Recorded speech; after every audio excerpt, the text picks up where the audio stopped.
Sweet boys, we're back in another episode right now in your 20s right here with two legends. We're with Blake right now and Flames, aka Christian, or Christian, aka Flames. Boys, we're right here at your gym. Pleasure. Thank you guys for having us too. Thank you. And we just want to get into it. Like, Christian, what got you into being in the position you are in now? Well, honestly, first off, I just want to tip my hat to you guys because you guys flew so many hours just to get here so we could make this happen. Yeah. And that's the difference from average and above average. That's the difference from when you want it and you don't want it. You know, you see that split there. But anyways, bro, back to your question. What got me into this? Well, I grew up in the hood. Like, I grew up not in the nicest place. So, you know, you're fighting all the time. It's like a norm, right?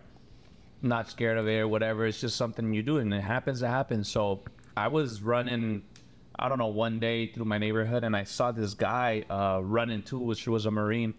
He happened to actually be my coach eventually. Mm-hmm. He ended up training in his backyard. I would see him hit his back through one of the little cracks, and then I asked him, like, yo, what's up, you box? And he's like, yeah. And then he coached me when I was a kid. I was like 14 or something, and I started, you know, we were doing it on and off. And then once I became 19, I didn't want to compete up to another level. Like, I wanted to fight pro. Mm-hmm. But just the resources weren't there. We didn't know what we were doing necessarily. Mm-hmm. And I said, you know, like, I got a family, I got a daughter on the way, or I had a kid already at that time. Oh, wow. I couldn't make ends meet. Like, I couldn't afford my rent. Mm-hmm. Dude, I was broke. You know what I'm saying? Like, it was rough, bro. It was rough. So, like, you know, trying to box too and trying to do extra stuff just took another toll when I should have probably had another job instead, maybe to try to make ends meet. But, you know, at that time, you know, that was the only way out, that you knew better. And after that, I quit boxing, and I started coaching from 19 all the way till now. I'm 31. Fast forward it more than, or what, 10 years? Here I am in the biggest stages of my life.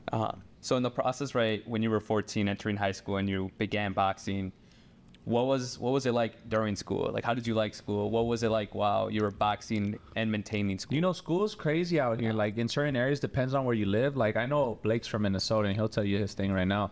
But I'm from Anaheim, but not the nicest side of Anaheim. You know, borderline Fullerton, and for those that know, like, Southern California and Orange County, they know kind of the areas.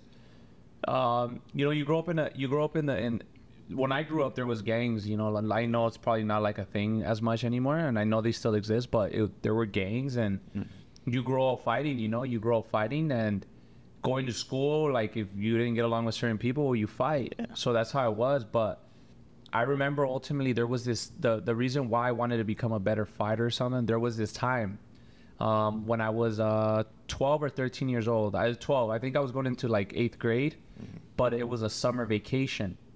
So there was summer school.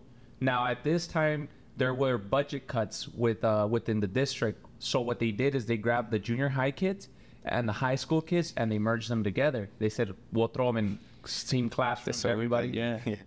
Dude, so I got in a classroom where maybe I was there was 2 other kids that were 7th graders going into 8th. And everybody else was already in high school. Dude, I was getting bullied every day, bro, by this dude that sat in front of me. Like, I don't know why the teacher would walk out all the time. This dude would turn around, drop my books, smack me on the head. And at this time, my brother was in jail. He had gone to juvenile hall.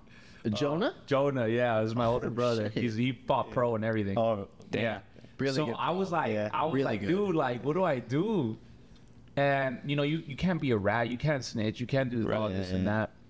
So I remember going, like, I was losing it at home. Like, I was like, bro, I don't even want to go back. Like, it's just embarrassing. Like, this is sad, bro. Like, I would prefer anything else than to go to school. Anything, whatever it was, you know. And then now I realize why sometimes some kids take their lives because of shit like this, right? So I had an option that day. There was this day I came home, saw my grandpa working on the yard. I said, yeah, I'll help you out, whatever, you know. Started helping him out, and he had a machete. And I was like, all right, cool. I started helping him. I was like, I'll help you out. And as I was cutting some stuff up, I thought about it. I was like, this is what I'm going to take. I was so fed up. Can I say bad words in here? Yeah. I was so fed up. I said, fuck this motherfucker. I said, fuck him. He's going to die. Like, I didn't go with the idea, like, I'm going to punch him or do it. No. Yeah. He's done. Right. He's done. Damn. So I had a backpack, a PlayStation backpack, a blue one. It wasn't even a backpack, bro. It was like a bag. Like that's all we could afford. I got it for a birthday gift. Like I'm so thankful for it. I didn't put anything that day. No pencil, no nothing, no pen. Didn't give a shit. I said whatever happens today happens. I didn't even care about jail. I didn't care about what happens after that. I didn't care. All I wanted was just peace. I wouldn't even mind if I was in a jail cell with peace. Damn. So I pull up and everybody laughs when this motherfucker acts up. He's already 17, I think. About to be 18. He was already a junior. Yeah. Going to be a senior. So he turns around when the teacher takes off. I bust out, open my bag, my rose. And right when I was about to take this motherfucker out, what saved him was that I see a teardrop. That right there, that saved his ass. Right when I saw him directly in the eyes as I was about to take his life, I said, I got you, motherfucker. I got you. And then I said, you're my bitch. Today, you're my bitch. Yeah. And then after that, like, well, yeah, I mean, a lot of shit happened, bro. Cops came, you know, it was crazy, bro. Man, I got kicked out the district. I had to do community service hours. Bro, I had to go to court. Like, bro, it was crazy, bro. Damn. But for me, like, at the end of all of it, I was like, yeah, fuck it. It was worth it. But now, I mean, now thinking about it, you know, I should have handled things a lot different. But, like, sometimes you can't run away from everything. Yeah. You can't. There has to be a point in your life where you just gotta fight. And it doesn't necessarily mean like physically fight, but you gotta stand up for yourself. Right. Yeah. Because when nobody stands up for you, there's only one person that can do it, and that's yourself. Yes. So that's growing up wasn't always the best, like, you know, both worlds, but we got a little bit of everything, you know. Luckily I had good parents too that helped me. So first of all, what happened with the bully afterwards? After that? Oh, I never saw him again. I was already expelled, everything. I was gone from the whole district. Like, I had to go to a special school where, like, kids are always fighting each other, trying to take guns and shit. Like, yeah. And did you graduate high school or no? Yeah, I graduated high school. I ended up going back. I ended up getting pretty much, like, welcome back to the district. The whole thing, you know. But after I did my service into high school, and, yeah, I got welcomed back, and I had to get cards filled out from like people that were like running for like mayor and their team. We knew some of their people. That's how I got in, because I wasn't gonna get back. Right. And I was the youngest kid actually from that program. Everybody was already in high school. I was still a junior high. Okay. I was the youngest kid there. And they were like, what is this kid doing here? You know what I mean? Yeah. But yeah. So like pivoting after high school then, you said you were 19 around that when you had your daughter, right? So as soon as I graduated high school, I started trying out for baseball for college, because I used to travel a lot for ball. I made the team, but then broke my wrist fighting, so I had to stop doing that. And I was already going to be a dad at 18. And I started working, like, I already was working anyway, even with college. I was already been working since I was 16, 15. My first job was Domino's Pizza. And I'm not ashamed to say that shows me a lot. Hustle. Yeah. Then I was a taquero. I used to make tacos at a carniceria. And then after that, I went into work at Metro PCS at 18. Okay. Then I was cutting grass from 14 on. I was cutting grass weekends, summers.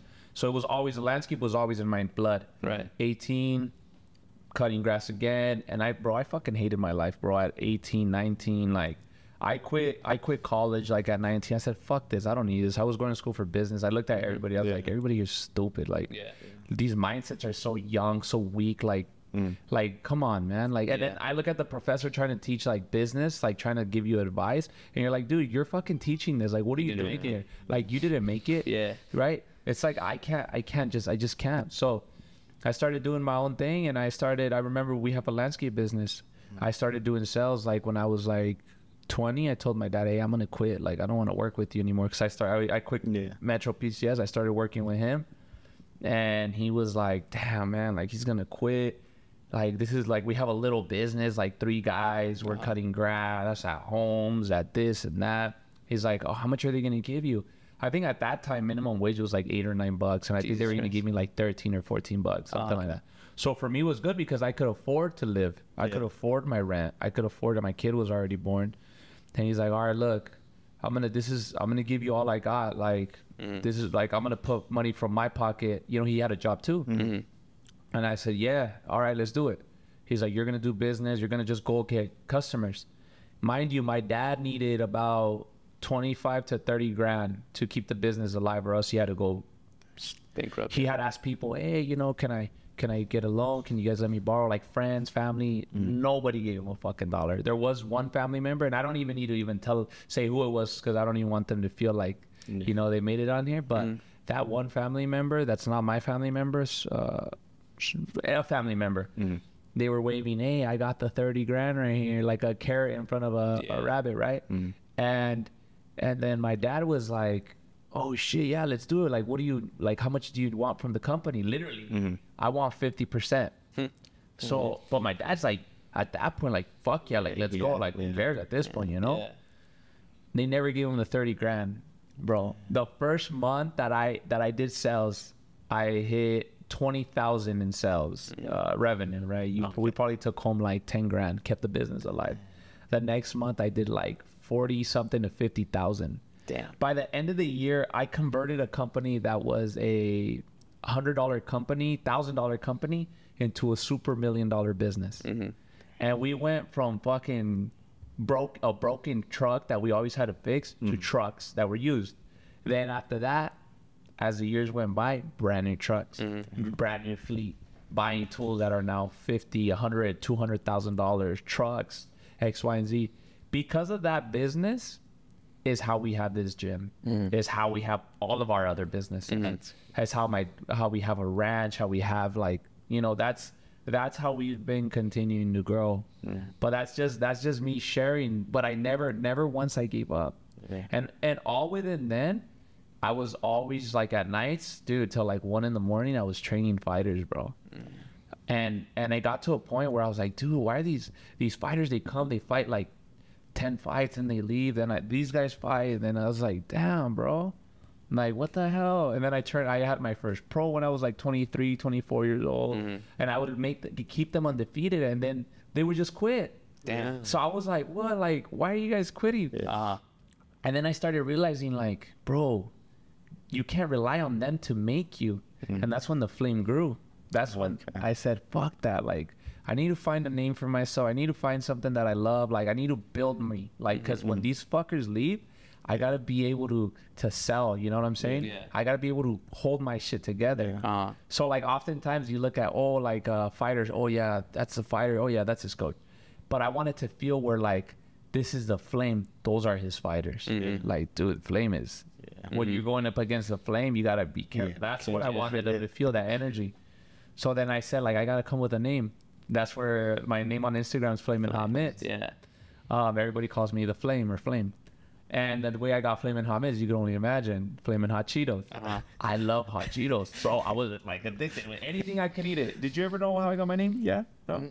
Well, I would eat hot Cheetos with tacos, tuna, anything you could think of. So I said, look, I got to come up with like two things I really love, boxing and hot Cheetos. And I started thinking, I said, you know, flame boxing, flame this. And I said, Flamin' Hot Mitts. Flamin' Hot Mitts. That's me. I'm the flame. And then the rest is history. This is how I grew. I love that because you mastered that quote pretty much. It's not the greats you make, it's the hands you shake. You mastered that with your business that you made into multimillionaires, which props to you. But when you were fighting with pros, how was that managing them, knowing that if they go pro, they could leave you, if that makes sense? Well, that happened all the time. And then one of the things that you have to understand is nobody belongs to you unless they're signed. No fighter belongs to you. As a coach, coaches don't sign fighters. It's just kind of like a thing. As I started getting older, I was like, why not? Why can't I sign fighters? So then that's when I got more creative, because about over 2 years ago now, going on 2 years ago, I had done business with these guys. I had a big stable, a lot of good fighters, you know, guys that are making over $1 million. Right? You get percentage of that and this and that. Dude, I let the wrong people in the team. Yeah, it's like your what is it called? Like, bro, your sanctuary, right? This is your place right here. I let mold in there, and it took off fast. So then, long story short, these guys ended up signing all my guys behind my back. We were supposed to do something together. I got wiped out. By then, I had already known Blake though. Yeah. Because we got him in the UFC. This was before he was in the UFC. Oh, yeah. And I never worked with MMA fighters. I said I don't like working with MMA fighters, not because I don't like them or have anything towards MMA, because the money wasn't always there for me. Mind you, I have to try to provide. Yeah. You know, what a boxer's making like 150,000, MMA fighter at that point is making like 20, 30. Very minimal. And then they have 3 coaches, 4 coaches. They got to split it. And me, with boxing, it was just me. But Blake, it kind of worked out because Blake was in a transition out or just was trying to find himself a better rhythm or a pattern. And we just happened to click. And he could tell you the story. We happened to click. Boom. And I said, I'm getting you in the UFC. That was my goal. Boom.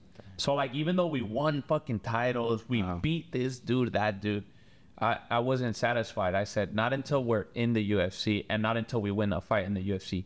Then I'm happy. And then we're still going. So, you see what I'm saying? Yeah. So what's the process like to getting like him into the UFC? Like, did he have to win so many fights until like they contact him? Well, you have to understand, Blake started his whole career even before me and him started. Okay. So it's not like I just got him in the UFC. It was like something that was together. But Blake started like I'll let Blake tell you like tell him where you started, bro. Like how old were you and what you accomplished, and then when he rises up, then I'll merge the story. Yeah, so I started boxing when I was 17 because they wouldn't let me on the football team because I got in too much trouble in the off season. Yeah, so I was getting like underage drinking, you know, I was like smoking weed with the boys, you know, like my house was like the party house, but it was like that because I don't know if my mom like truly knew like everything that was going on, but I think like she knew that if we were at least in the house, we were safe. Like, you know, that like I wouldn't be coming home in cop cars, which was like starting to happen like more frequent. And my mom was just like, take him away, you know, like I in and out of like treatment centers. I went to outpatient, then I went to inpatient treatment. Then after inpatient, they put me in a halfway house. Then after the halfway house, you know, then like I was sober for a little bit, but then I started going out and about again, and all the influences around me were just like, you know, I just grew up around like just gangsters, you know, and just like and I idolized all these people because that's all I saw. You know, that's what was modeled. And it was just like you it's like shortcuts are there, rules are meant to be broken, and the legal system is set up in a way where you can bypass it and you can do all these things to get around it, you know, and it just seemed like in my household, you know, my mom lived off the government, you know, so it was just hard times. And then like her choice in men, you know, was just like the most gangster motherfuckers that you could ever find, you know, like my stepdad was a Blackstone from the southwest side of Chicago, like right by Old Block. And I like wanted to live that life. I wanted to portray the image of these guys because you would just look at them and they demanded respect, and you had to respect them, and it's just like this ambiance. It was just like they had something to them that just they had swagger and they had character, respect, and yeah, they had a certain level of confidence that I just admired. You know, and so I wanted to portray that. And then when we went to Chicago, I realized like, oh, nobody really wants to be here, you know, because like, and like we're in the hood. Like that was the first time I'd ever been like a minority. Like I grew up in Minnesota, on the southwest side of Chicago. I'm like the only white boy. I'm like, damn, we are out of place. But it was cool. Let's say, you know, it's like, that's like what I'm used. Boxing already? It was what I'm used to. It was like right before boxing. Oh, okay. So I was like transitioning. So I was just like, I was like trying to live this lifestyle, and then I realized like not everybody's like trying to live like this. Even the people that said, "Oh yeah, I'm from Chicago," da da da da da. Like one of the girls down there was like, I was like, "Oh yeah, I'm trying to live here." She's like, "I'm trying to live like you." I was like, "Why?" I was like, "It's boring. Like we're just in the suburbs." She's like, "But don't you have like a nice like house going on?" I'm like, "Yeah, but like I'm trying to be out here and like stay active, you know." And she's like, "Nah, it's not safe." And I was like, so you don't want to be here? And she's like, no. I was like, well, what about everybody that says they're from Chicago? She's like, well, then why aren't they in Chicago? I was like, that's a good point. You know, but still, you know, it's like, it's almost like the damage has been done in the sense that like the programming is there of like, okay, I don't want to be a square. I want to the principles that are built on that lifestyle is like quick and easy money, disobedience towards the law, no respect for authority, you know, and you know, if you break the law, you know, you just do a little bit of time and then you get back out, and then like, you know, hopefully you don't get caught again, you know. So like that was the code, the principles behind it, and it wasn't based on ethics, you know. And so I'm living this code while living in like the suburbs, like, but all my friends are drug dealers, and I just thrived in that chaos, and so I got into a lot of trouble, you know. I was like underage drinking, I was like getting drinking parties, like I was partying college parties in middle school. It's not to brag, but it's just my story, you know. It's like my buddy's older brother was in college, and we were partying with them, so it's like by the time I was like smoking, drinking, like doing all sorts of drugs in like middle school, like early high school, there's a lot of people that judge me on that, and of course I got caught up. I got in trouble for it, and a lot of people judged me for it, but it was almost a blessing because I got it out of the way. You know, I was able to see this. My dad was coming back from prison,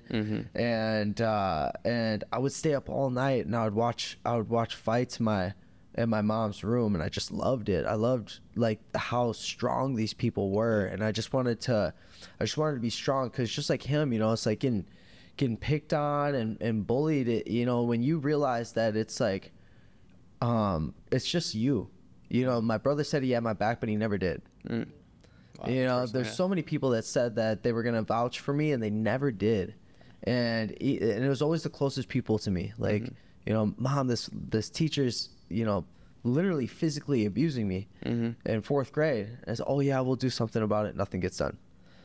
My brother, oh yeah, hey, this guy's bullying me, like what are we gonna do? Like, he's like, I got your back. He's like, you come to me if anything happens. So I'm like, yo, he's outside, let's go run it. And he's like, I don't know, what? And I'm like, so do you think, though, let's get a little bit personal, do you think like your personal decisions you made while growing up was because you didn't have like a dad figure there, like a bit, because you also saw, like you said, your stepfathers or stepdads came into picture and stuff like that? Yeah, you know, it for sure was, you know, because like as a young guy, you're trying to look around, and I'm blessed with the ability to, well, it's like 2 things that make you survive, right? It's like watching and listening. You know, it's like that's how you survive in the hood. You watch and you listen. You're like on alert, you know. So so I just shut up, and I'd just be observant, and I'd listen, and I would see the way that they would like treat my mom, and I mean, it was like chaotic. Like one of my mom's like boyfriends that she was dating, like he was a registered sex offender and ended up raping one of my brother's like friends, like got him drunk and shit when my mom was out of town. Like it was fucked up. Like shit, like one of her boyfriends, that guy smoking meth with his friends downstairs. They have this skinny white girl who rips all her fucking hair out all over my bathroom floor. I'm like, Mom, come down here. And she's like, what? I'm like, come down here. What is this? Just hair everywhere. And I was like, what the fuck is this?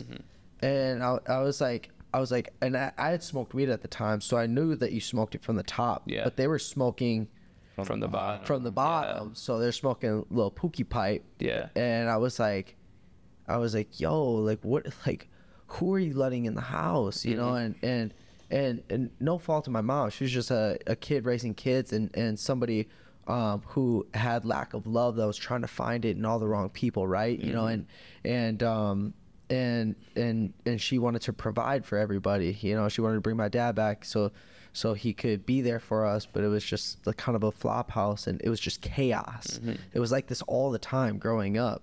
And so just like him, like I don't want to be at school because I hate school, but I don't want to be at home either because it's chaotic. This chick's smoking meth, ripping her hair out. This guy, one of her boyfriends, is raping my brother's friends, getting them drunk. My mom's out of the house. She's not there at night. I'm kind of left for my own.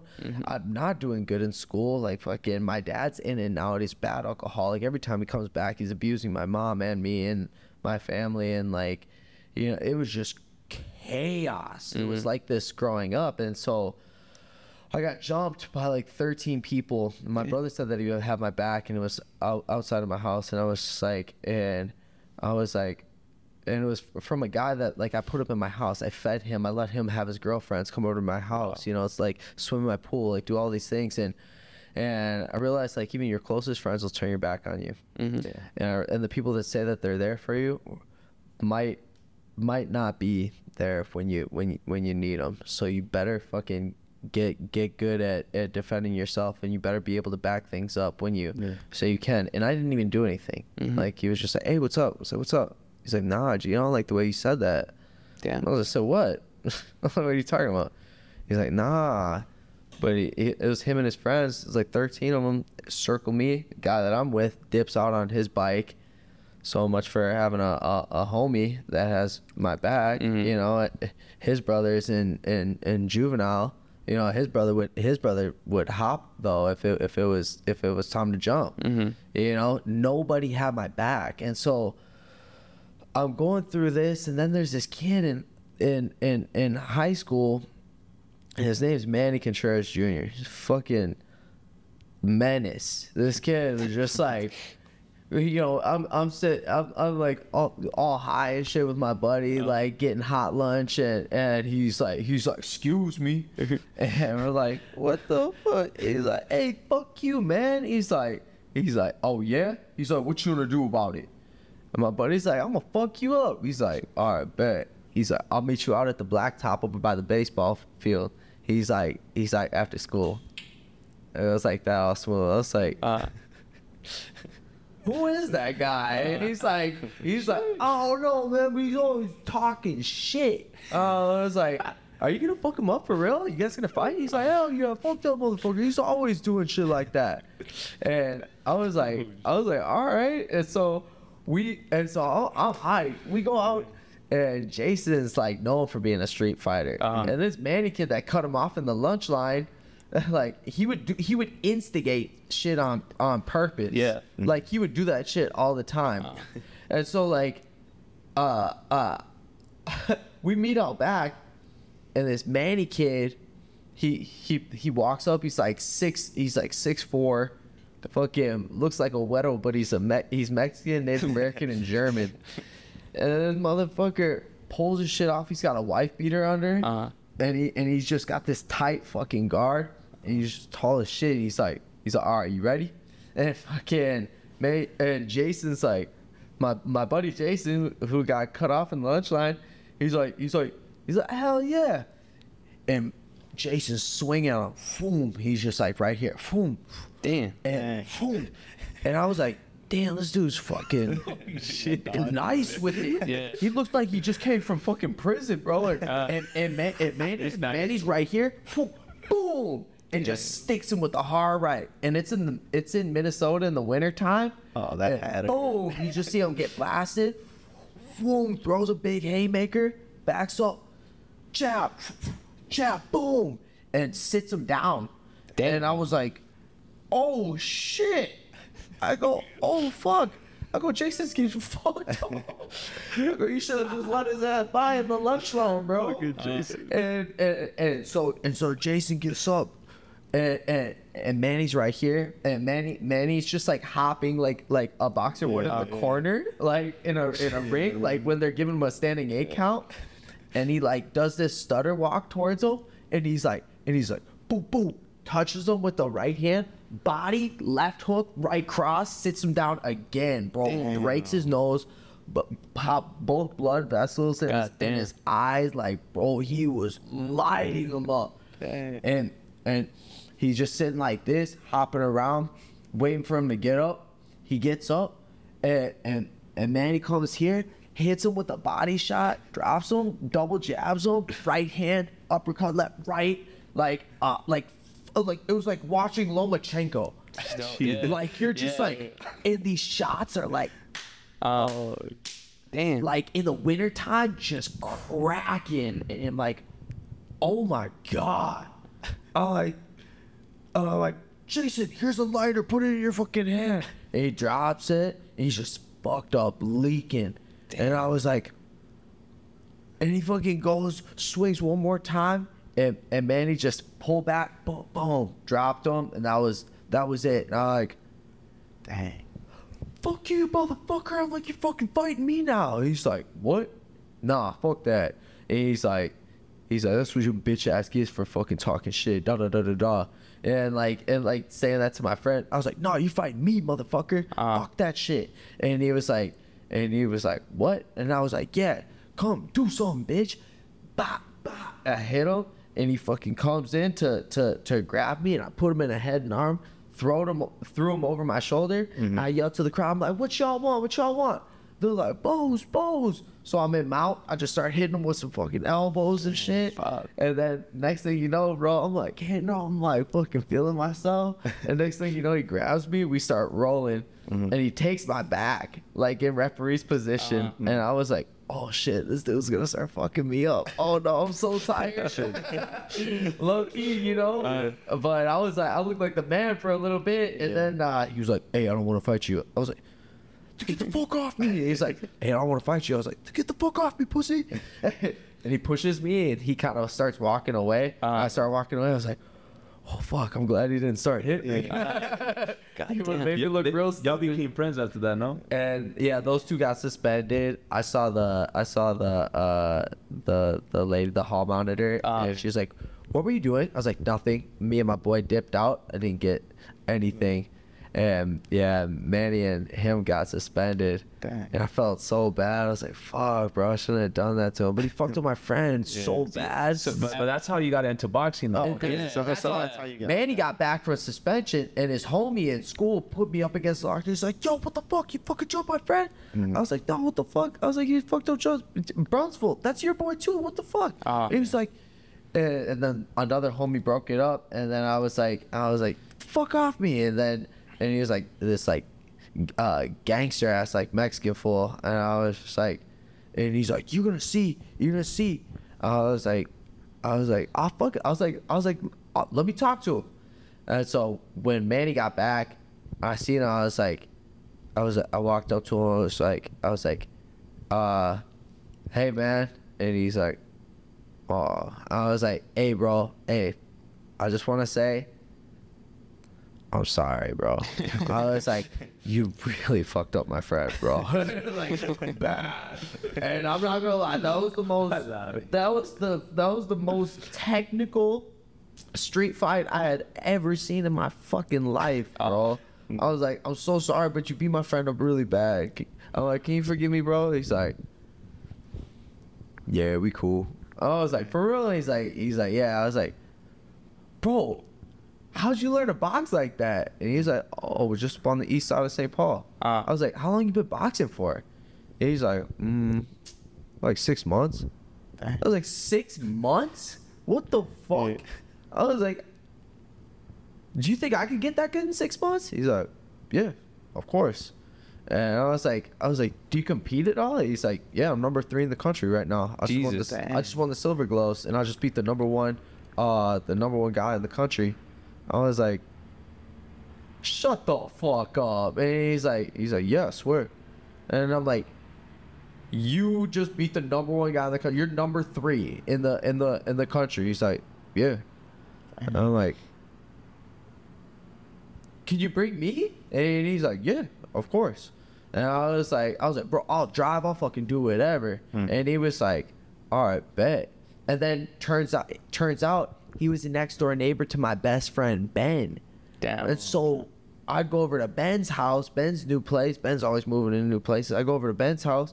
Fucking, I see Manny next door. I'm like, Manny. And then there's the Mexicans down the street. We used to box in their front yard. His dad had 3 sons, Anthony, Dominic, and Steven, and they all boxed. And they fucked me up.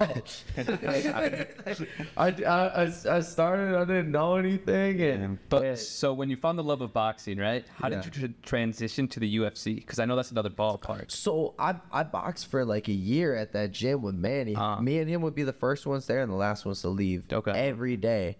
And Manny got me back for that shit. Manny got me back for that street fight because he beat the fuck out of me every day for about a year. You know, but I was like, fuck it. I was like, he's number 3 in the country. He beat the number 1 guy in the country. I was like, look at this fuck.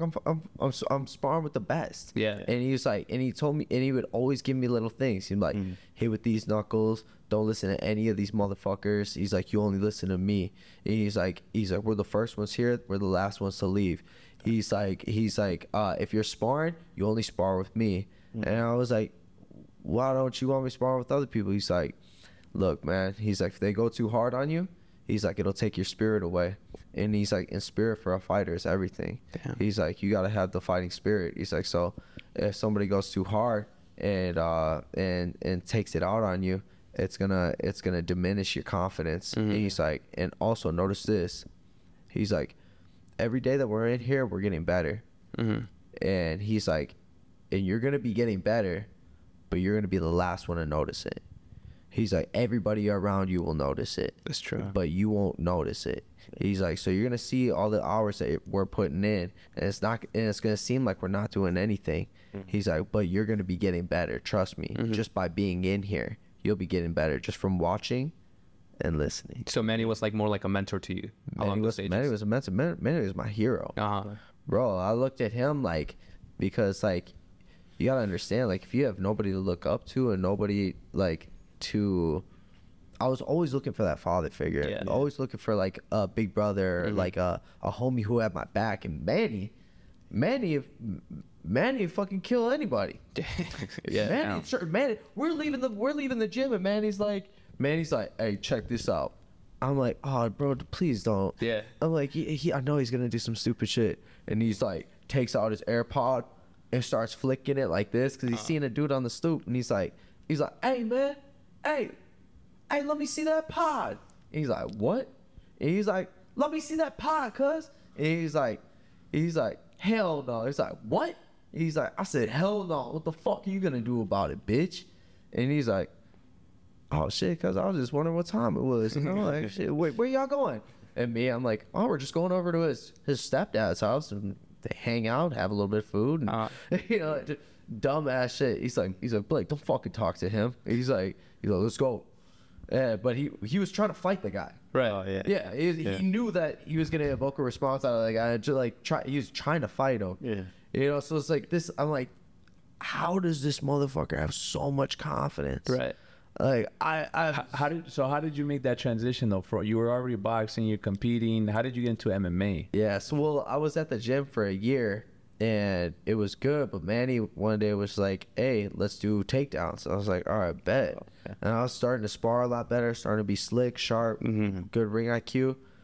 And he fucking backs me up, takes me down, gets me a mount, and goes like this. And I was like, damn, fuck, oh no.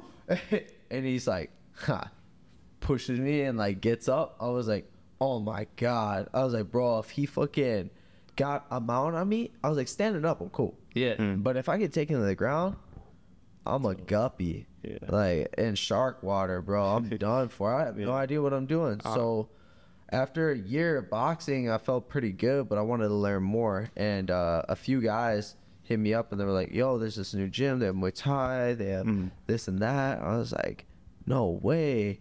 And it turns out that the MMA gym that I went to, the wrestling coaches there were BJ Penn's wrestling coaches. Okay. Oh. Yeah, and they had like all the top, like some top ranked fighters like in the world at that gym. Like Brett Rogers was fighting Fedor Emelianenko. He had just knocked out Andrei Arlovsky at that time. Damn. Like it was a big deal. Like that name, that gym was blowing up. Ambition MMA, and all the people that I started with slowly started falling off, but I stuck with it. And I got an MMA fight there within a few months, and I won it. Second round TKO. Broke the dude's orbital in the second round from ground and pound. And I was like, I'm done. I don't want to do this shit anymore. Really? Yeah, I was scared, bro. It was like so much anxiety. I was like, bro, like it was like 3 2-minute rounds. So how old were you when you started with the MMA? 18. 18. How old are you now? 32. 32. Yeah. Okay. And I saw on your record too, you're 8-0. 8-0. Jesus Yeah. Christ. So since you're 32 now and being in MMA, how does that work? Because I know that I looked on your Instagram, you trained or worked with Raul Rosas Jr., right? Yeah. And he's 18 and turned pro. Yeah. How does that work? Or how do you get a contract? Well, so the way that a lot of people do it is like, you can't fight here in the country sometimes until you're 18. Some states have tried to like allow it, but what a lot of people do is they go out of the country. Like Haney, right?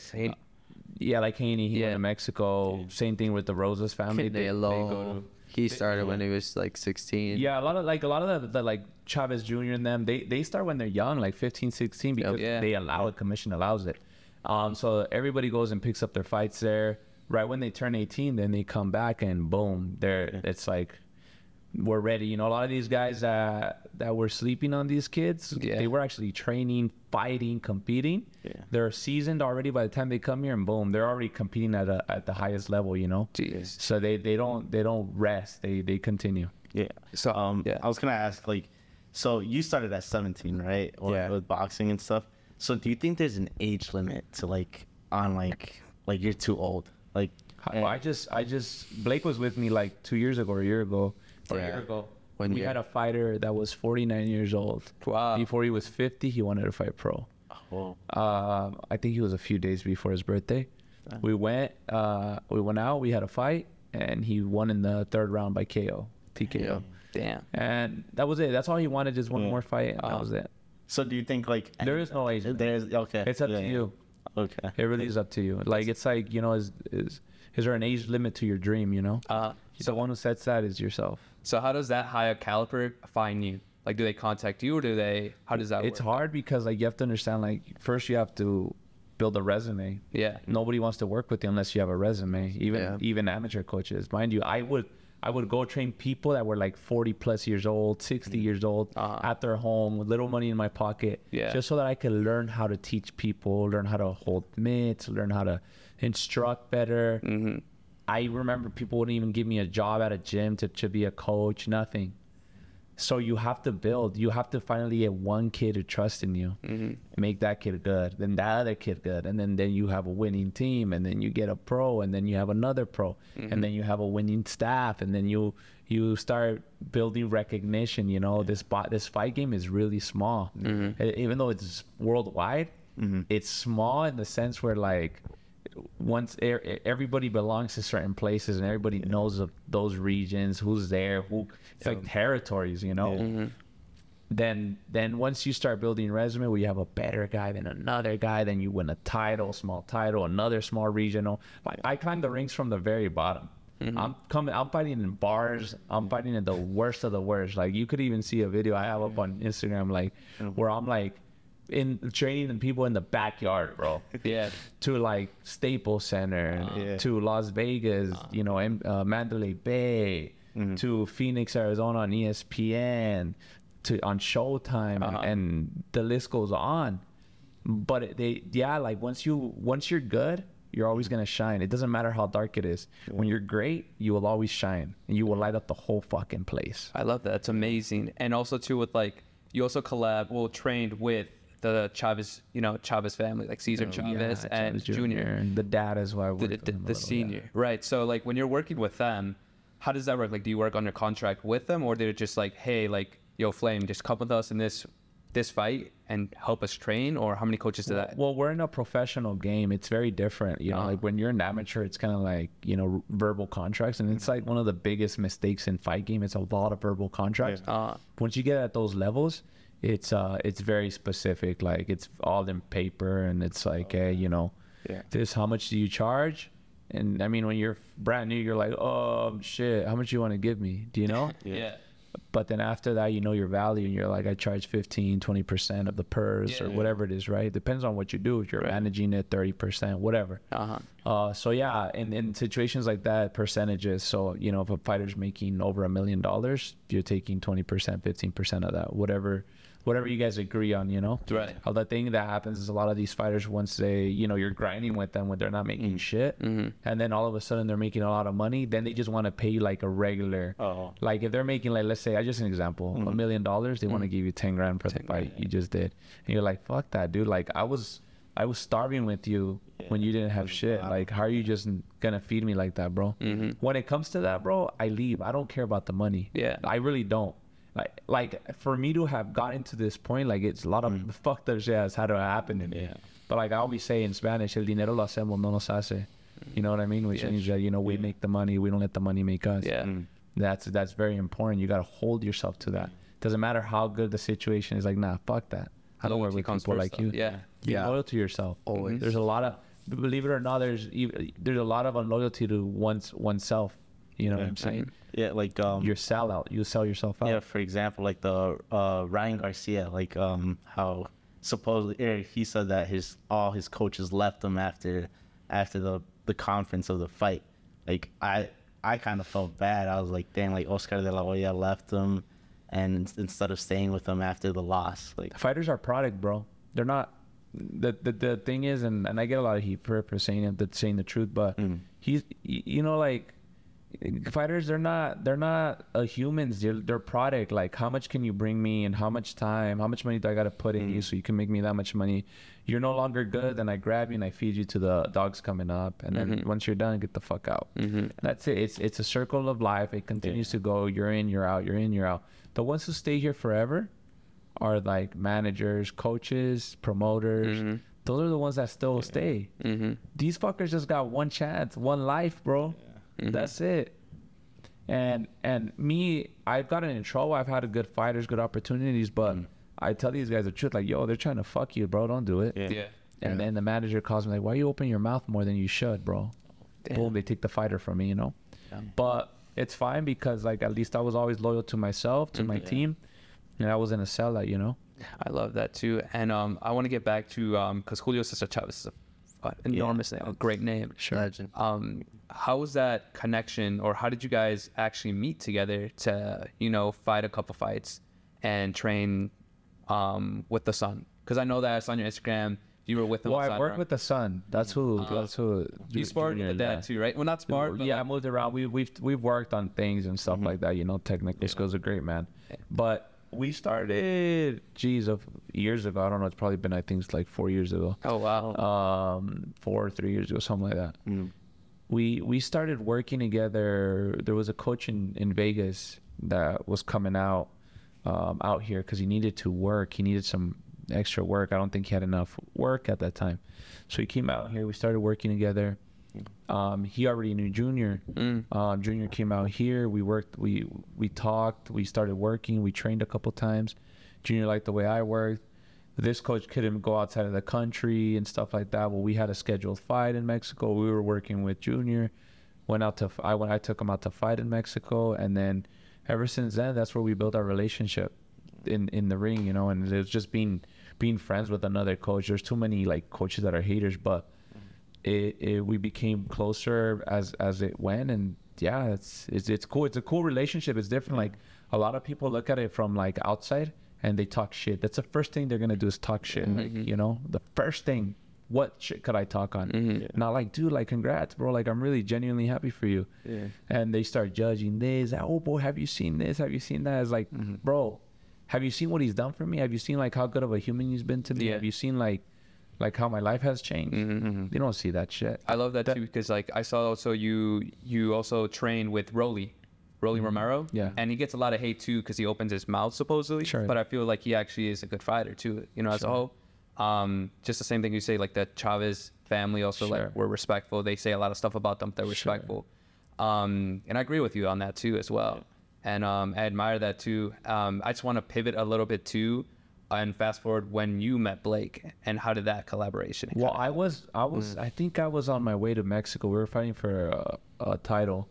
And then Chavez, Was it the first fight? That was first fight. No. Actually, no. I couldn't go to that fight with Venado. Oh. I had to go to Culiacan. Julian, okay. Yeah, Junior was fighting that time. So I met Blake here. Blake and I were talking. Blake came to see another coach. Yeah. I think he worked with him, maybe, I don't know. And then he came another day. We're all asking him to wrestle us in there. Like we're literally fucking with this dude. I went through like 7 guys. But his coach, Yeah. his coach was not here. Okay. Yeah. Right? His coach was not here. He was supposed to be here. Blake's in here, and Blake's training by himself. And I'm just like, I'm done with my guys. We're already on our way out. He's got a fight coming up for a title out in, where the hell did you fight? Atlantic City? Atlantic City, New Jersey. He's fighting in Atlantic City. Yeah. Damn. For the CFFC title. Yeah. This was still before the My UFC. first pro title. So I see him here, and I'm like, he asked me like if I could teach him some shit. I told him, Papi, like the stuff that we do here is like, I can't. Like if I just show you, you're just gonna forget it. I was like, there's no point. Like we do things different. We program. And I said, but anyways, bro, good luck. I gotta go, you know. And I dipped out, and he stayed. I don't know what you did after. I left. We fought our fights. He fought. I saw he won. I was happy for him. I started following him. And then I would write to him even after that, because I always saw this guy, like, once I started following him, because I wanted to see how he did. I would write to him like, bro, you got to do this better. Like I would give him pointers, you know, like I was willing to just advise or work with him. I didn't want him as my fighter. I didn't wasn't looking for that until like he finally came in after I invited him like a few times. He finally came in. Well, like that day that I met him, like me and him are talking, and he's like, you see all these pictures on the wall? He's like, that's me, pa. And he's like, I produce world champions. And I was like, fuck. I was like, and he's like, Julio Cesar Chavez Jr. I was like, no way, what? I was like, who is this guy? What? You know, because I had only done one session at the gym. And when you go to boxing gyms, everybody has pictures of other people. Muhammad Ali. Fuck that shit. Like, in here, only of our success. And so he's like, who you here to work with? I was like, oh, this guy. He's like, yeah, he's cool. I was like, cool. I was like, bro, the guy's pretty nice. I was like, and then he started showing me. He's like, how would you slip? Slip. Boom. He puts a right hand right here. I was like, oh shit. And the way he threw it was like, whoa, how the fuck did you throw a punch like that? I was like, damn, this guy's really good. And so he caught my attention right away. Because, like, for me, watching and listening, like, I've always just been very observant. So I'm like, man, this guy's really good. Like, really good. And then he started doing his movement patterns and giving me a little breakdown of, like, his ideology of, like, fighting and his IQ. I go, this guy's IQ is insane. I go, he's savant level, like, genius level for boxing. I go, no wonder he has all these world champions. And then like when he was walking out actually, and I was like it was like when you see a hot girl and you're like, I gotta fucking say something. I was like, hey, can you show me like a combination real quick that I could like work on? And he was like, that's when he gave me the pep speech. He's like, I would, but it'd be pointless. He's like, everything we do here is programmed from the moment we walk in and the moment we walk out. He's like, everything's tailored specifically to the opponent that we have. So even if I show you, it would be meaningless. But have a good night. And that statement, that answer that he gave me, any other coach would have been, oh yeah, you do the 1 1 2 3. You step to the left and you do a 3 2. Work on that one. But he was like, no, fuck that. Like I'm not gonna lead you astray. He gave me the most gangster answer I've ever heard in my life. I go, in my head, I go, that's the coldest answer I've ever heard anybody say in my entire life. Any other coach would have responded with just the regular, it's all 1 1 2. I go, if I ever had the opportunity to work with that guy, I'd be a world champion. Me and him I was still busy, like even after that fight. I was so busy. We had so many fighters. Like I didn't need no new fighters. Yeah. But I would always give him advice. Like I would see him do certain shit on his videos. I'd be like, bro, you gotta do it like this. Like You're too stiff. and Relax, breathe. Like, I was always like willing to give free game, and that's why like I give it out now still. Like because I always wanted to see people succeed. You know, like I didn't. I didn't want to see people fail. Like, I want to help people, you know what I mean? Because I had people nobody wanted to give me a hand. And then, you know, like, after I met him, I was like, who the fuck is this guy? I have to follow him. So I followed him. And I'm, like, looking at all his fighters and all his drills. And I would go and do his drills up at the 24-hour fitness for hours. But like it didn't have like that flavor to it. You know, it's different when he's explaining it to you personally and pointing it out to you. You know, so you can it's just different. You know, it's like home cookie. Like you can follow a recipe. When he came, we worked, we did our things, and I told him like I still wasn't like necessarily like. I always thought, my new fighter, like, you know, I posted it up. And I kind of got him in trouble, but I told him, like, dude, tell your coach, whoever your coaches are right now, like, I'll work, I'll help. You know, like, we could work together. Like, I remember telling you that I didn't, like, say, like, bro, leave them. I didn't even talk shit on them at all. I was actually talking good. Like, yo, bro, like, that's dope. Maybe we could work together and build you better. And that was the game plan. I was like, oh, yeah, all right, perfect. Like, we'll all work together. And then my other coach was like... Everybody got so offended. Yeah, everybody was just like... Hell broke loose. No, I think it's best if you just go over here. I was like...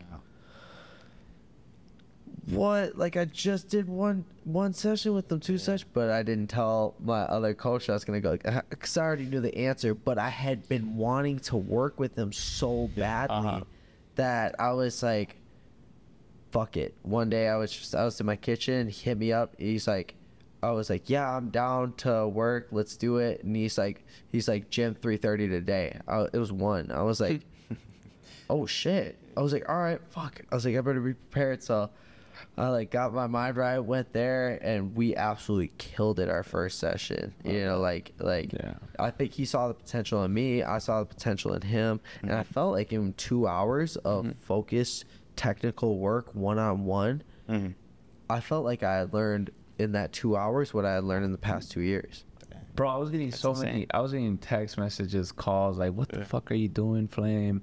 Why are you bothering with this fool? Like, he's an MMA, he's already older, bro. Oh, really? Yeah, bro. I fucking motherfucker. Was he your first MMA? I've worked with MMA fighters, just like more like privates here and there. But I never wanted to pursue, like, you know, I want to be in the sport of MMA necessarily. Yeah. So then I said, fuck it. Like, I was like, I know, like, I'm just a bad motherfucker. Like, at that point, I was already like losing like all my shit with all the other fighters. I was already in the transition.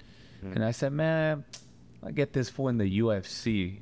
Like, in my head, right? Like, I was like, and I was telling everybody else, I watch, you don't believe in me. I get this motherfucker and watch. He's a boxing coach. He can't get you. And one of the things that the biggest thing that this guy needed was he was already good. He just didn't know it. And that's where I came in, and that's where, you know, like I always say that you tap into their brain and you make them a better fighter, but you tap into their heart and you change them as a human being. That's crazy. And that's where I fucking changed this motherfucker like a monster. Tells me I've never had a knockout in my MMA career, like as a in his pro. So I said, all right, don't worry about it. I'm gonna get you in. I'm gonna get you your first knockout. Damn. We fought fucking this dude that I trained with. I don't know any MMA, right? But we're fighting against like the best MMA coaches, the best. Like, these guys aren't like Alex Pereira's teammate, like training hand in hand with Alex Pereira. All right. Glover Teixeira's student. Okay. So these guys fucking when he was #1 in the world champion at the time. Yeah. We go over there. We fought him for the CFCF title, or did I say it right? CFFC. I don't ever know how to say it. So we go there, bro. Damn, this shit was like back and forward. My boy right here goes down like 2-3 times, but not like real shots. They were like, he falls down, he's nervous, like shit's going on. I just never really like stood up and like was like, I was never like super confident in my strike. He just goes down and fucks him up. Yeah, bro. Long story short, we start catching this fool. We're climbing on this motherfucker. Third round comes in, we knock this motherfucker out. Damn. Yeah. Peace. Then mind you, when I first meet Flame, I'm in here working with them, and then all of a sudden I get a fucking call. My little brother has committed suicide, and I gotta go see his body. I gotta go lay him to rest. You know, my mom's fucking distraught. So there's all these big changes going on in my life. And so I'm like, hey, I'm heading out of town. I'm going to be right back. And I'm like all fucked up from it, dude. I just see my little brother, like fucking his body's cold, you know, like my whole family's crying. And then like the time spent at the house was not good. Like it was, everybody's just like all fucked up from it. And so I get back. We have a fight. Yeah, We have a fight. I get back from the morgue, and they're like, hey, do you want to take this fight? And I'm like, well, fucking, yeah, I'm faced with it. I'm like, well, I might as well, because if I don't, what am I gonna do? Just sit around and dwell on this? I was like, I have to keep my mind active. And so it was like at that time I had lost my little brother, and I lost a brother and gained a new one. I didn't even know that his brother had passed till he came in, and I remember he was all fucking bummed out and shit. And he told me, bro, my little brother just passed. Yeah. And I remember I told him, bro, life is what you make of it. So in other words, like you have sitting energy, right? And however you decide that energy however you decide to control that energy is how it will work. Yeah. So if you have this energy and you say, well, I'm going to feel sad. That's what you're supposed to do. You're supposed to feel sad. Yeah. Or you grab that energy and say, fuck that. I'm going to use it to my advantage, right? A lot of people say, no, don't take that fight. You got to cry. You must be so devastated. So you're devastated, right? You don't know. You don't know what's right from wrong or wrong from right until people start telling you start forming it like that. That's why like babies have the most purest hearts, purest minds, because they don't know, right? They're so, it's just like a clean filter, not empty slate. Empty slate. So in life, you grow up with a program. You know, you grow up programmed to this is bad, this is good, this is what not to do, until later on you start waking up and say, well, what the fuck? Why don't we have to cry when somebody dies? Why not celebrate like a birthday or something, right? This fool just died, like, fuck yeah, bro, he's going to heaven, like, he lived, like, let's go, like, why, right? You ever thought about that? No. So you're little, you're in a people are dying, they're crying, like, oh, I cried too, and then there's your programming. Yep. So I told this fool, is like, life's what you make it, bro. And then boom, and we started working. Like, what am I gonna tell him? Oh, bro, you must be so sad, like this and that. You know, like I get it. It's like your brother died. You know, like one thing is like, you know, your brother, your mom, your dad, and all that shit. But dude, like it's different. Like if you know your son or your daughter, it's a little different because it's like a real piece coming off of you. We started working and said, fuck that, bro. We're gonna do it, bro. We're gonna do it. And we use that energy. We used that energy last fight in Australia. We used that fight in the fight before. We used the fight at the CFFC. And I keep reminding him, like, do it for Braden. And it was different, you know. It's like okay, you go up to anybody, right? Like his responses are just so different from everybody, and it's not a reaction. Reaction isn't even thinking. That reaction is just like autopilot. Like it's like. Hey, how's your day going? Good. How's yours? Good. That's reaction. His is a response. His is like actual thinking put behind it. So it's like, hey, you know, my brother, this just happened. Took his own life. You know, sorry to hear that. My condolences. But life is what we make it. So long we make it the most out of it and win a fucking world championship and knock this motherfucker out and get you your first KO. And that's what you did. You're 8-0, Blake. And that's what we did. But you get programmed by other people because you go to all these other people and you go, hey, you know, yeah, my little brother just took his life, and they go, I'm so sorry. And when they do that to you, you do that to you. You mirror it. And so it'll be a domino effect. You'll continue to do it to everybody that continues to grow up, bro. I know what he felt like. I know what it feels like to know your brother died, bro. Same thing. I was 7 years old. My brother got ran over by a car. We had to pull him out, bloody face, bloody everything. I know what it feels like, bro. I didn't wake up to realize, like, why the fuck do I have to feel this? What the fuck? This is fake shit. Yeah. Feelings are not real. Right. I know it sounds fucking weird, right? Yeah. Feelings are not really like, here's sad feeling. You can't grab it, right? Yeah. Yep. You can't grab it. Sad feeling.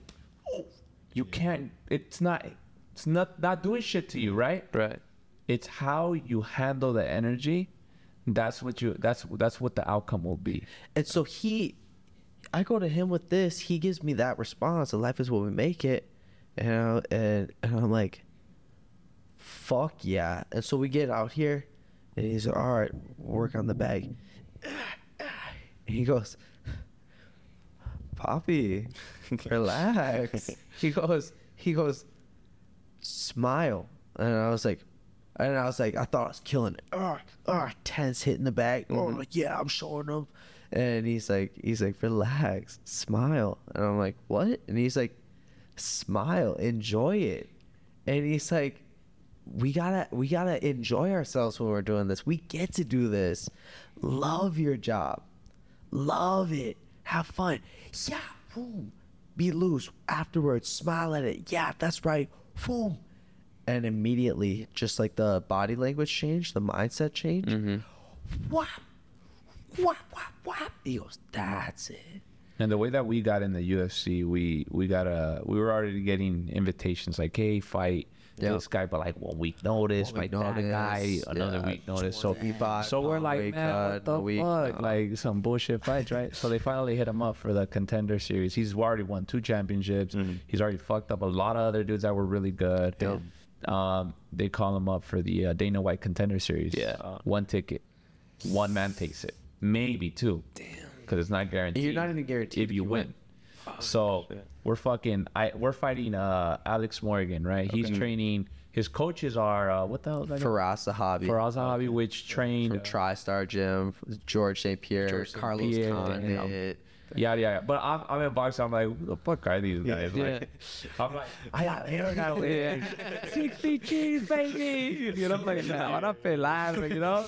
Pinche Mexico. And I'm buying into all of. I'm like, no, he's like a really good coach, and like, he's like, I don't fucking care, man. Right? So I'm like, I don't give a fuck. Right. He's human. What is he, bulletproof or what? Yeah. Fuck off, right? And then I criticize a lot of coaches. I get shit. Coaches look at me sometimes when I walk by, because I'm like, that coach is fat. You fucking think he can teach you better? Teach this guy better? Bro, if you're a fat coach, you don't respect yourself, you don't respect your job, you don't respect your fighters.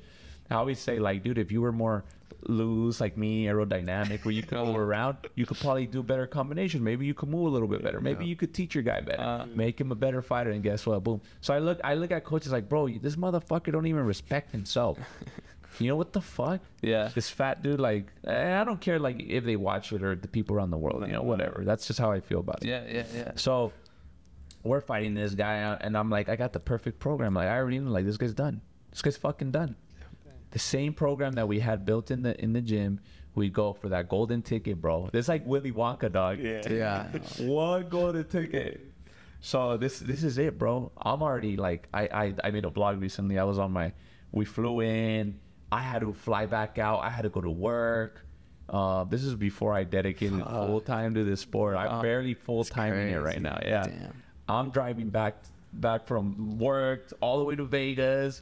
You know, and I tell I'm on the blog, I'm like, guys, like, you know, like, personal reasons, this is gonna be my last fight as a coach, maybe, you know, like, I don't know if I'm gonna come back, maybe not, but for now I'm done.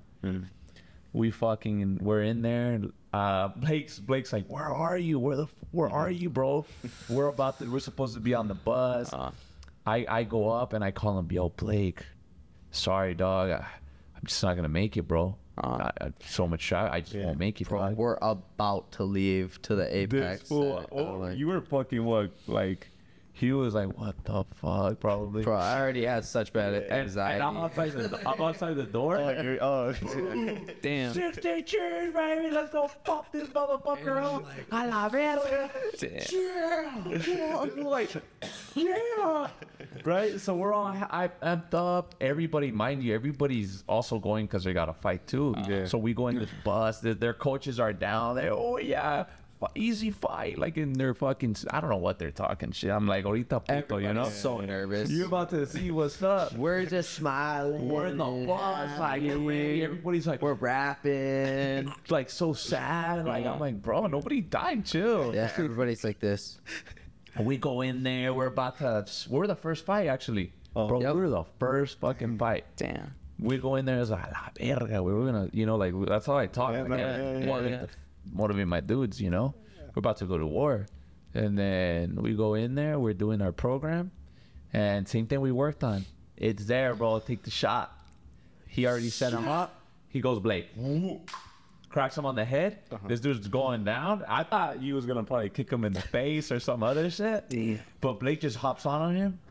They go to the ground. He stands up, boom, chokes him out, and then it was done. It was a wrap. First round victory. First round. And you know, you still don't know if you're gonna get that ticket, but we're amped up. We're like, fuck this fool. You know, we beat his ass. Number one fighter in Canada. 4 pro titles. Beat a couple UFC guys already. Damn. Oh yeah. So, but I don't look at that. Like, No, yeah. Like, Derailed that hype train. do you know who we are? Yeah. I'm the flame, you know. In my head, I go, bro. If I could train with this guy, I'll be number 1 in the world. I'm telling everybody. So we fucked this fool up, and we're sitting down, and Dana White tells them, "What did he tell you, that you're a little old or some shit?" Yeah, he's like, all right. First off, I'm gonna start off by saying I'm not interested in 32-year-olds. I'm like, sick. Like, just give me a fucking contract. He's like, but after watching this kid fight, I'm definitely interested in 32-year-olds. Come over here and get your contract. I was like, Bro, we were like so emotional. Like I was like crying. insane, I bro. was crying in the fucking. I didn't even show this, but I was crying in the. What was it when we were sitting down? We were sitting down. In I was the just crying in the bleachers. bleachers. It was very emotional because I was like, bro, don't give up. Like in my head, I was like, Flame, don't give up on your dream. Look what you do, bro. Es una pinche verga. Yeah. How many coaches can go from boxing to getting people in the UFC? Like, I don't like saying it necessarily like that because it obviously takes Blake's work to do it.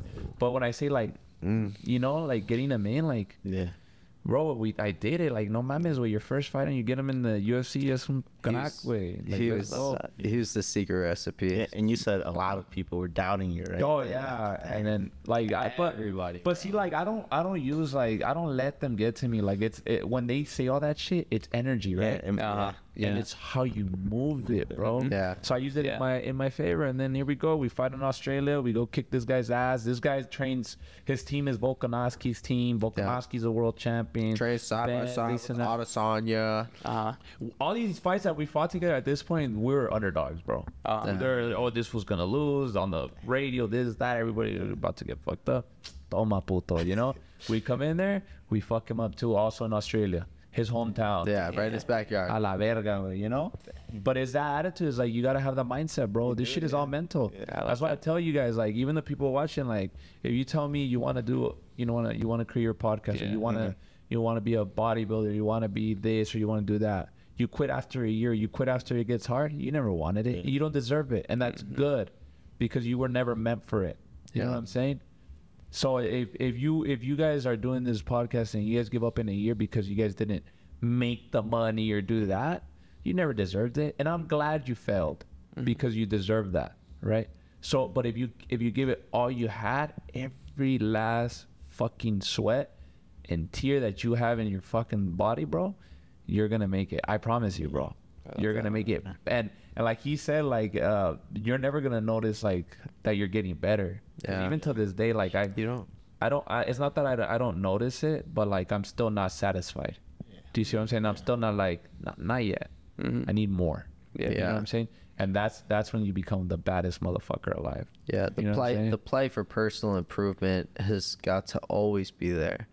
You know, we always have a thing. Like if we were to ask you guys, you know, who has like the best podcast channel right now in the world? Yeah, like who do you think? I think Full Send has the best. You? I'll say Joe Rogan. Yeah. Look to your left. Look to your left. All the way. Yeah. Oh, we do. What do you see there? That's a mirror right there, right? Yeah. So you're idolizing another man, bro. You know what I'm saying? without knowing it.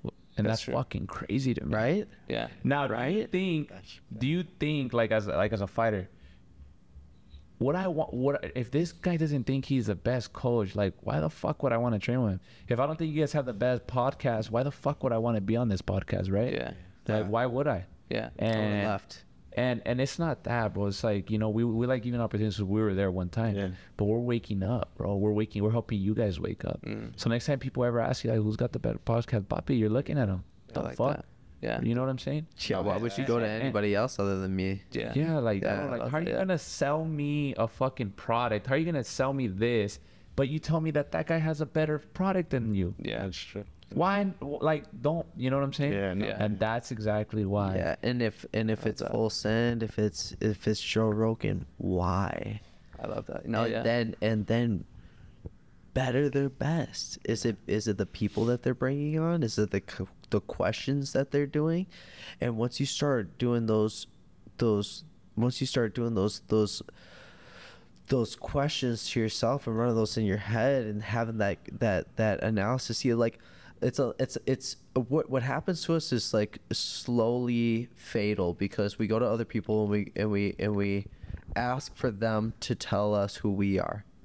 But we have to go alone and be by ourselves and tell ourselves who we are, and then we tell it to the world, and then the world will say it back.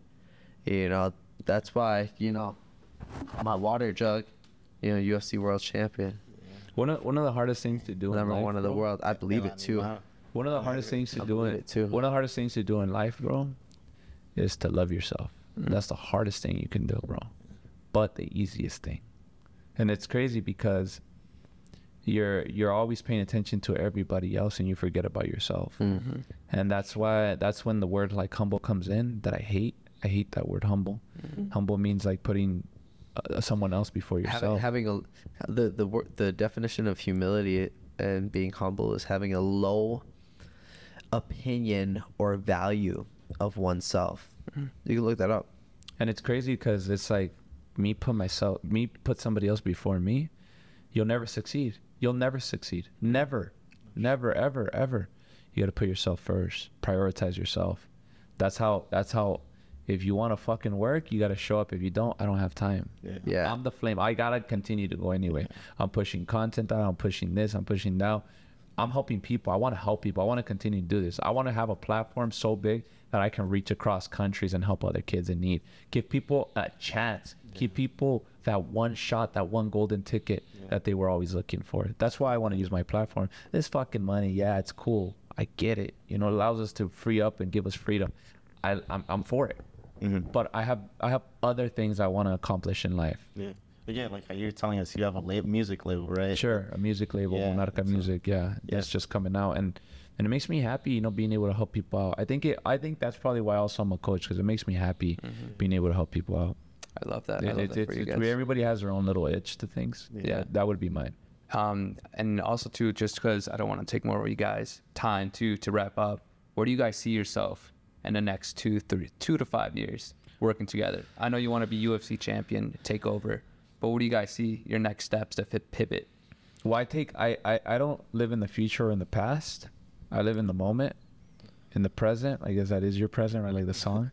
I live right now, bro. If I had to guess, like hypothetically speaking, I see myself definitely, you know, us together with titles, destroying the UFC, you know, being able to do things that we weren't able to do, you know, today, maybe using our platform, using our sources, our revenue, or using other sources, and just really making a change in this world with young people, men, young women, and really like evolving them mentally and having them think a different way, and just natural, you know, strength, growth, and I don't know, just that's what I want. I mean, I don't know where you see yourself, you know? Yeah, I mean, for me, you know, I'm going to be UFC world champion next year. I don't know when, but it's gonna happen, and it's such an awesome feeling. Like, I know exactly where I'm going, and what comes with that, a lot of distractions, a lot of lights, a lot of cameras, but a lot of opportunities. Yeah. You know, a lot of beautiful opportunities. So the thing that I'm most excited about is as I grow, I'm able to give back. I think that's the most important thing. Is the better I get the more I can give, you know, because a lot of people mistake the goal being the destination, but the journey's the destination. And the reason being is I remember winning the Golden Gloves, right, in 2013 in Macon, Georgia. And I remember afterwards, it was all said and done. You won your fight. And I don't know if I thought they were going to throw a fucking parade for me afterwards. But I remember just thinking, like, that's it. And kind of feeling, like, sad and kind of feeling, like, empty. And, like, I was like, wow, this is kind of vapious. Like, it's a vapious existence not to have, like, a lot of people around you that are benefiting from your win as well. You know, it's good for it to impact other people, but also what I didn't realize at the time is who I became in that process. So what it did to my mindset, like, I was crying in my mom's room, like, at like 2-3 in the morning. Like, I was like, I can't do it, I'm so scared, I'm gonna lose. What if I lose? And she's like, you train so hard, I don't get it. And I was like, I just don't feel confident. And I'm not gonna lie, I almost never went. I was up all night, I had terrible anxiety. I can't go, I'm just gonna sleep through it, and then I'm gonna come up with an excuse. And there's some guy that he would always talk shit on Facebook, but he always had a good message. This guy, Ken Glenn.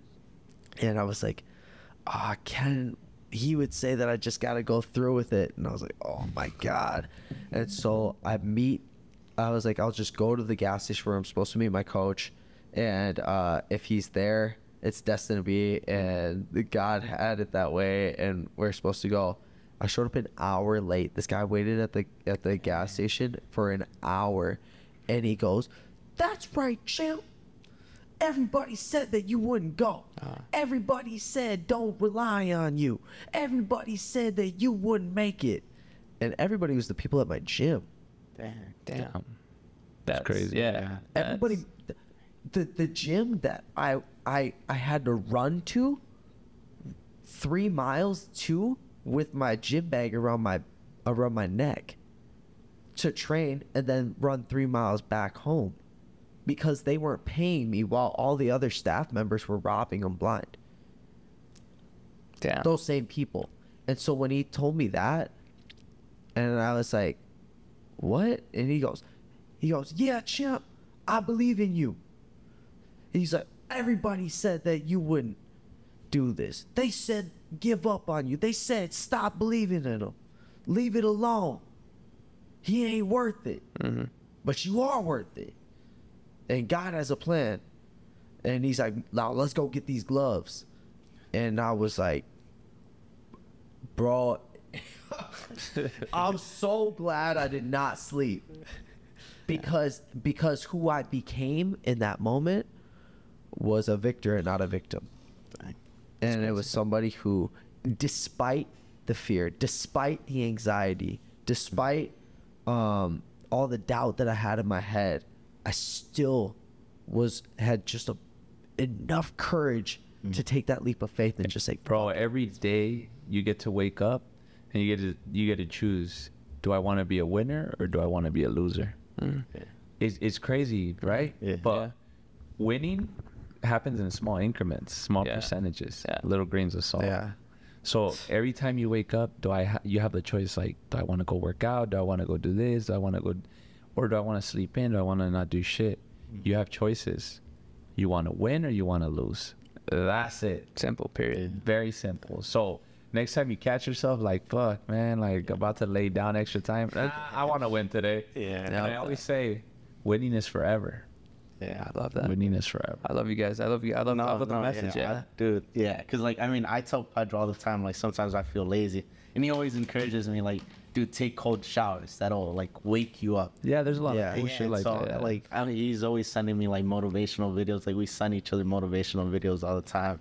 And, like, it's like, I like the message. Like, Gotta be uncomfortable every single second, you know? yeah. No matter Yeah. what circumstances you are, you just gotta keep pushing at it, you know? Life is not easy, like you guys said. You just gotta keep pushing. This is why we're here. This is why we have the podcast. No sleep. That's it.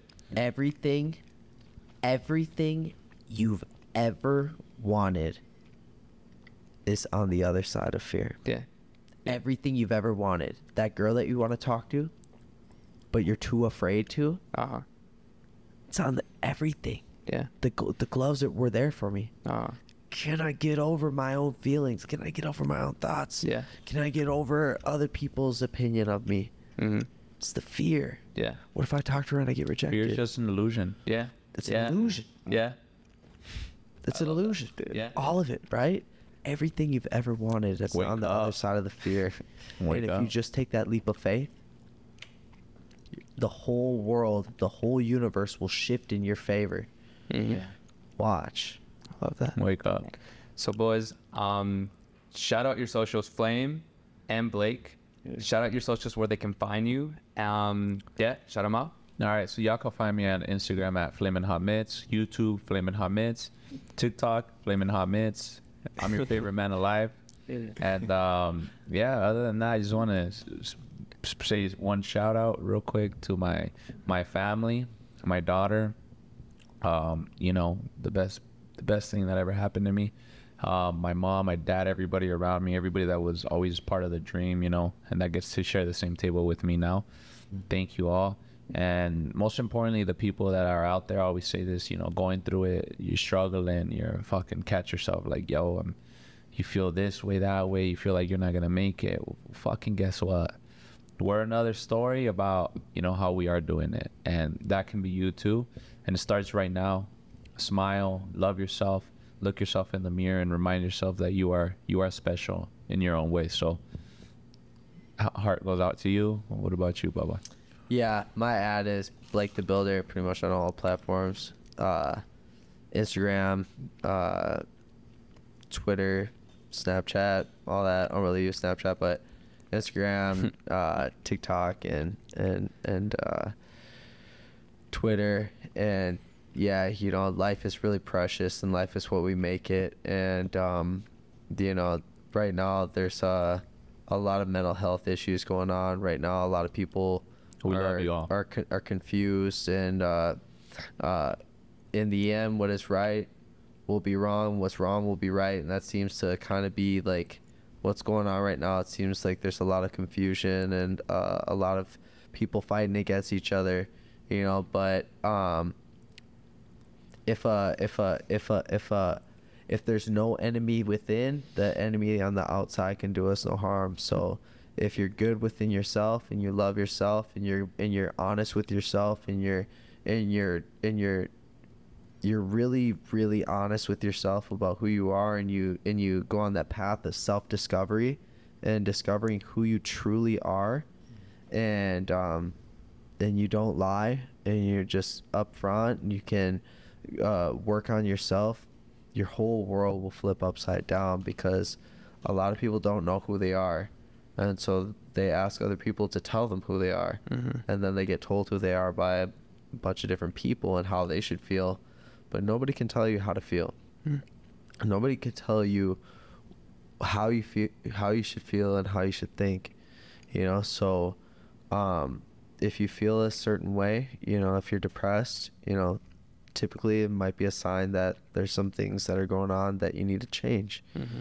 Maybe you need to eat better. Maybe you need to get in better shape. Maybe you need to get new ideas, you know. But definitely never ever make a permanent decision on a temporary problem. You know, John Lennon said it best when he said that in life there's no problems, only solutions. Mm-hmm. So if we focus on the solutions, all the problems seem to dissipate.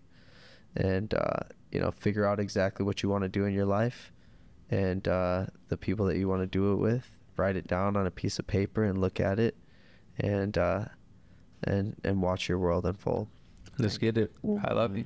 I thank you. And boys from LA. We're not actually in LA, California, Orange County. We come from Chicago. You know that. Yep. Great collab. I love that. Just for one night. Chicago. One of many. We're gonna travel more. Our first podcast was Miami, but boys, You already heard it here first. We're in Orange County. Shout out to these boys for real legends. They can take over.